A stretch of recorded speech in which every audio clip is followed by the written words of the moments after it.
She could see what everyone tried to hide. When Amara fell in love with billionaire Connor Hayes, his family saw only her skin color. They refused to accept their marriage. But when Amara's rare gift revealed the family's deepest secrets and saved them from destruction, everything changed forever. Before we begin this beautiful love story, hit that subscribe button and ring the bell. This is a story about true love, family, and acceptance. Watch until the very end to see how one woman's gift transformed an entire family. Trust me, you don't want to miss this. Let's start. Amara Johnson had always been different. From the time she was a little girl, she could see things that others couldn't.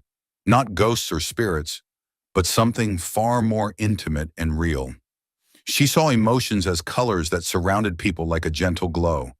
When someone was angry, she'd see deep red swirling around them. Sadness appeared as heavy blue clouds. True happiness shimmered in gold. And lies, those appeared as murky gray shadows that made her stomach turn. Growing up, she learned quickly to keep this gift to herself. The one time she told her elementary school teacher that she could see the teacher was sad. Even though she was smiling, things got complicated. Parents were called. Doctors were consulted. Everyone thought she was making things up or seeking attention. So Amara stopped talking about it. She became an observer, silently watching the world in colors that only she could see, learning to navigate life with a secret that set her apart from everyone else. By 27, Amara had built a good life for herself. She worked as an event planner, a job that suited her perfectly because she could read rooms without anyone knowing. She could tell when a client was truly happy with her ideas or just pretending to be polite. She could see when two people at a wedding genuinely loved each other or were just going through the motions. Her gift made her exceptional at what she did, even if no one knew why. That's how she met Connor Hayes. She was organizing a charity gala at one of the city's most prestigious hotels. The event was massive, with hundreds of wealthy donors, live music, and elaborate decorations. Amara was making final checks when she felt someone watching her. She turned and found herself looking into the warmest brown eyes she'd ever seen.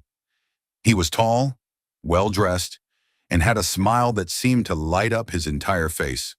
But what caught her attention wasn't his appearance. It was his aura. Pure gold with warm orange edges. Genuine interest, kindness, curiosity. In a room full of people whose auras were mixed with gray deception and red competition, his was like sunshine. Connor approached her and introduced himself.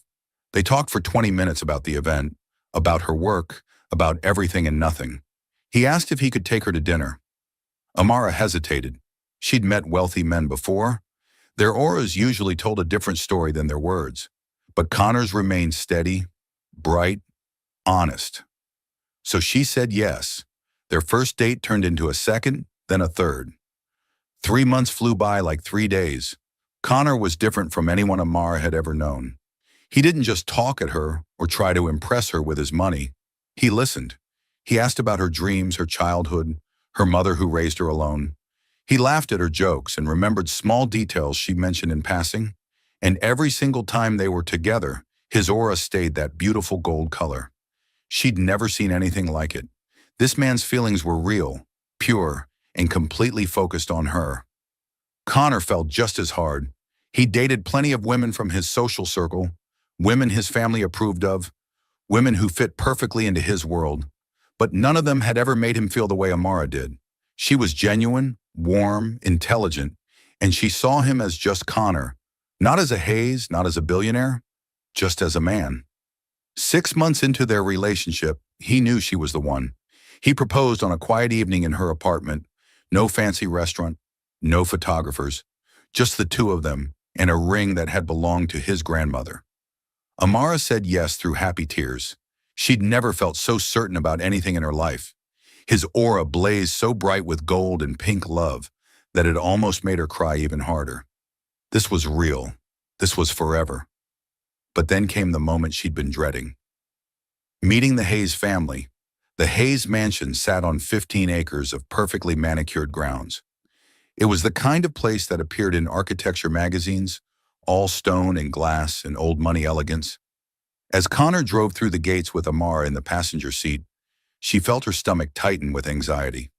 Connor squeezed her hand and smiled at her with such confidence and love that she almost believed everything would be fine.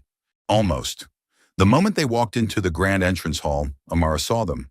Preston Hayes, Connor's father, stood tall and imposing in an expensive suit. Diana Hayes, his mother, was elegant and perfectly put together, every hair in place, every piece of jewelry carefully chosen. And Bella, Connor's younger sister, stood slightly behind them, beautiful and nervous. Connor made the introduction with pride in his voice. "Mom, Dad, Bella, this is Amara, my fiancé." The change in the room was instant. Amara didn't need her gift to feel the temperature drop, but her gift showed her the full horror of their reaction. Preston's aura flared dark red, mixed with murky gray. Anger and disgust twisted together with deep prejudice. Diana's turned icy blue with sharp red edges, disappointment and rage barely contained beneath her practiced smile. Only Bella's showed any warmth, a conflicted mix of yellow and blue, wanting to be happy for her brother, but terrified of their parents' reaction. Diana's smile was perfect and completely fake. "How interesting," she said, her voice dripping with false sweetness. "Connor, we need to have a word with you, in private." What followed was one of the worst hours of Amara's life. She sat in an uncomfortable antique chair in the formal living room, while raised voices echoed from Preston's study. She couldn't make out all the words, but she heard enough. "Unacceptable. What will people think? Throwing your life away. Not one of us." When Connor emerged, his jaw was tight and his eyes were blazing with anger and hurt, but his aura remained gold when he looked at her. That's how Amara knew everything would be okay, even as Preston followed him out and delivered his ultimatum. "If you marry this girl, you're cut off. No money, no position in the company, no family support. You'll be on your own." Connor didn't hesitate. He took Amara's hand and looked his father straight in the eye. "Then cut me off. She's my future. And if you can't accept that, then I don't need anything from you." They left the mansion together, and Amara felt Connor's pain even though he tried to hide it. She saw it in his aura, streaks of deep blue sadness mixed with the gold of his love for her. He was choosing her, but it was costing him everything he'd known. 2 weeks later, they married in a small ceremony with only Connor's best friend and Amara's mother present. It wasn't the grand wedding Diana Hayes had probably imagined for her son, but it was perfect. It was real.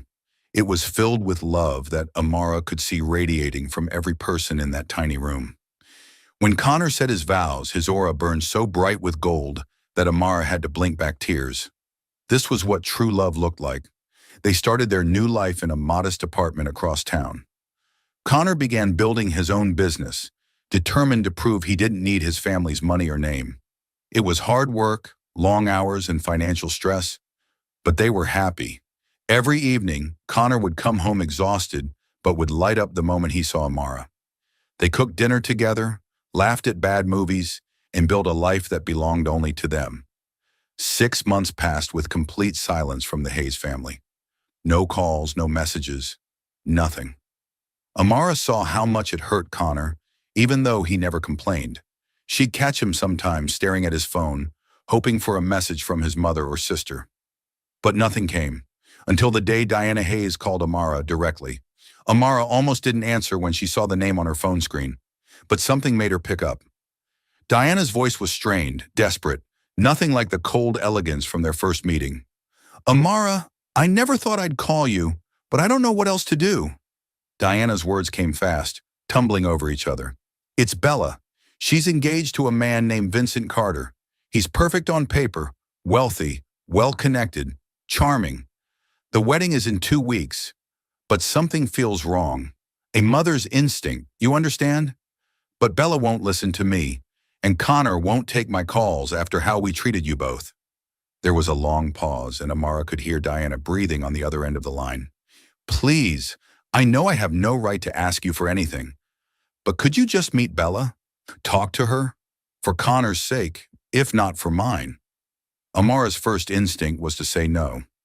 These people had rejected her, hurt Connor, tried to destroy their happiness. Why should she help them? But then she thought about Bella, caught in the middle, and about the genuine fear she heard in Diana's voice. Against her better judgment, she agreed to have tea with Bella. They met at a quiet cafe the next afternoon. Bella arrived looking beautiful but fragile, like she might shatter at any moment. She was cold at first, clearly uncomfortable, probably forced by Diana to come. But then, as they sat across from each other with untouched tea between them, Bella's careful composure cracked. "I'm so scared," she whispered, and tears started rolling down her perfect makeup. "But I can't tell Mother why. She loves Vincent. She thinks I'm so lucky." Before Amara could respond, Vincent himself walked into the cafe. He was exactly as Diana had described: handsome, polished, charming. He greeted Amara with a perfect smile and kissed Bella's cheek with practiced affection. But Amara's gift showed her something completely different. His aura was the worst she'd ever seen.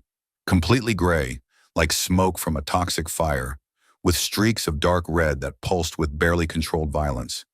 Deception, manipulation, and cruelty radiated from him in waves that made Amara feel physically sick.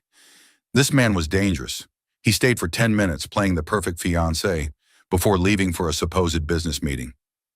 The moment he was gone, Amara leaned forward and asked Bella a simple question. "Are you happy?" That's all it took. Bella broke down completely. Through tears, she confessed everything. Vincent had seemed perfect at first, but slowly things changed. He controlled who she could talk to. He checked her phone constantly. He isolated her from her friends. He had a temper that terrified her. But their families were so excited about the match, about joining two powerful dynasties. Her mother had already planned everything. How could she back out now? Amara felt her heart break for this girl. She took Bella's hands and said firmly, "You don't owe anyone a wedding to a man who scares you. Not your mother, not society, not anyone." But Amara knew that words wouldn't be enough. Diana and Preston wouldn't just take her word for it. They needed proof. So she did something she'd never done before. She asked Connor to help her investigate Vincent Carter. Connor, despite his anger at his family, couldn't ignore his sister's danger. They hired a discreet private investigator. What they uncovered in the next 48 hours was horrifying. Vincent had massive gambling debts. He'd been engaged twice before, both times ending with restraining orders from women who described a pattern of emotional and physical abuse. He was marrying Bella for access to the Hayes fortune, nothing more. 3 days before the wedding, Amara did something incredibly brave. She went to the Hayes mansion uninvited. Preston tried to have security escort her out the moment she arrived, his aura flaring that same dark red anger from their first meeting. But Amara stood her ground. "I know you hate me," she said, her voice steady and clear. "I know you think I'm not good enough for your son, but your daughter is in real danger and I have proof." She placed a folder on the entrance table. Inside were investigator reports, court documents, hospital records from Vincent's ex-fiancés, everything they'd found. Diana's hands shook as she read through the papers. Her face went white. Preston's anger shifted, his aura changing to shock and fear. Bella appeared from upstairs, saw the documents, and collapsed into a chair as everything she'd feared was confirmed in black and white. Connor arrived minutes later, called by Amara. He stood beside his wife, united, as his family finally saw the truth. The wedding was called off that same day. Vincent's threats and rage when confronted only proved everything the documents had shown. He was escorted out by security, and the Hayes family was left to process how close they'd come to disaster. 1 week later, Diana came to Amara and Connor's small apartment. She stood at their door looking smaller somehow, humbler, with tears streaming down her face. Her aura had completely changed. The cold blues and sharp reds were gone, replaced by deep blue remorse and hints of warm gold. "You saved my daughter when I was too blind to see the danger," Diana said, her voice breaking. "I judged you for all the wrong reasons. I looked at your skin color and decided you weren't good enough for my son. But you have more character, more courage, more love than anyone I've ever known. Can you ever forgive me?" Amara saw the genuine remorse in Diana's aura, the real transformation happening in this woman's heart. She invited her inside. They talked for hours. Diana cried. Amara cried. Connor watched his mother and his wife beginning to heal the wounds that had been torn open 6 months ago. Bella came next, bringing flowers and more tears. "You could have let me make the biggest mistake of my life after how we treated you," she said to Amara, "but you saved me anyway. I don't deserve your kindness, but I'm so grateful for it. I want to be your sister. A real sister, if you'll let me." The hardest moment came when Preston finally arrived at their door. This proud man who'd threatened to disown his own son stood in their modest living room looking uncomfortable and humbled. He sat down across from Connor and Amara, and for a long moment, he couldn't speak. Finally, he said, "I was wrong. I've spent my whole life judging people by their backgrounds, their bank accounts, their social standing. I judged you, Amara, without knowing anything about who you really are. You protected my family when I failed to. You showed more integrity in 1 week than I've shown in years. I'm asking you both to forgive a foolish old man who almost lost everything that matters because of his own prejudice." Connor saw his father cry for the first time in his life. Amara watched Preston's aura transform, the dark red fading away, replaced by warm orange humility and genuine respect. This wasn't manipulation or performance. This was real change. Forgiveness didn't happen instantly. Trust had to be rebuilt slowly, carefully, but it did happen. Over the next 6 months, the Hayes family worked to show Amara that their transformation was genuine. Diana invited Amara to lunch, just the two of them, and showed her family photo albums, asking about Amara's own family with real interest. Preston started asking Amara's opinion on business decisions, and to everyone's surprise, her intuition about people served him well. Bella and Amara became genuine friends, talking almost daily, shopping together, laughing together. The night that changed everything came 6 months after Bella's canceled wedding. The Hayes family hosted a dinner specifically for Connor and Amara. But this time, everything was different. There was no tension, no fake smiles, no judgment. Diana hugged Amara the moment she arrived, a real hug that lasted several seconds. Preston shook Connor's hand and pulled his son into an embrace, whispering an apology that made Connor's eyes water. Over dinner, they laughed together. They shared stories. Diana asked Amara about her event planning business and genuinely listened. Preston wanted to hear about Connor's new company and offered advice without trying to take control. Bella sat beside Amara like they'd been sisters their whole lives. After dinner, Diana pulled Amara aside onto the mansion's balcony. The evening air was cool and stars were just beginning to appear in the darkening sky. Diana took Amara's hands in hers and looked her directly in the eyes. "I need to tell you something, Amara. When you first walked into our home, I saw your color, not your character. I saw difference instead of beauty. I saw threat instead of blessing. But you saw into our hearts and saved us anyway. You showed us what real love looks like. It's not about money or status or skin color. It's about character, compassion, and choosing kindness even when you've been hurt." Preston joined them on the balcony, adding his own words. "You're not just our daughter-in-law, Amara. You're our daughter. We failed you once, but we won't fail you again. You're family, truly and completely." Amara felt tears running down her face, but they were happy tears. She looked at their auras, both now glowing with warm gold and orange, genuine love and acceptance radiating from them both. Connor wrapped his arms around her from behind, and she felt his joy, his relief, his love surrounding her like a blanket. "I told you they'd eventually see what I see," Connor whispered in her ear. Amara smiled through her tears. "They see me now. That's all that matters." But it was more than just acceptance. The Hayes family had learned something profound. They'd learned that the person they judged and rejected had the biggest heart, the most courage, and the deepest capacity for love. Amara had every reason to walk away, to let them suffer the consequences of their prejudice. Instead, she'd saved them. She'd shown them who she really was through her actions, not her words. Sometimes the greatest gift isn't being accepted for who you are. It's choosing love over bitterness, compassion over revenge, and forgiveness over anger. Amara's special gift wasn't just seeing emotions. It was choosing to act with love regardless of how she was treated. And that gift transformed an entire family. Amara's gift wasn't just seeing emotions. It was choosing love over bitterness. She could have walked away when the Hayes family rejected her.